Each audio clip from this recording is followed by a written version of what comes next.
So this here is an entirely new paint job done under warranty by Mazda. Front bumper and both front fenders and some other spots. But they didn't get everything, so they're going to have to do it again. But not the front, they're going to have to do some of the side areas in the back.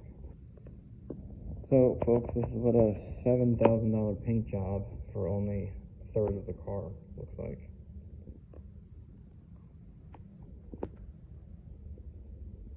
So basically from here on, see, you can't really tell, they did a good job, so you can't really tell any kind of difference. It's pretty good. I think, yeah, $7,000 gets you at the Mazda dealership. Now, most cars you get completely repainted for $7,000, like an entire car, like a big car, not just a car without a roof. So, shows you why this paint is so damn expensive. It's a $495 upcharge if you want it.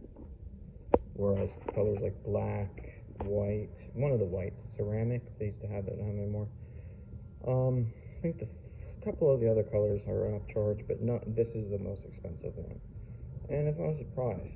Now see, I'm trying, maybe you guys can answer. Do you think I should paint the splitter the same color as the red? Or should I just get that black as I can get it, like shiny like that? I don't know. Anyway, there's this 2020 Club, and within about 2 or 3 months, I started noticing rock chips everywhere, hundreds of them. And quite literally, there were almost 300 of them when they actually had to count them.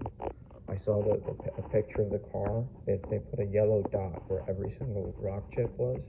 It was hilarious. It looked like the car was yellow and red.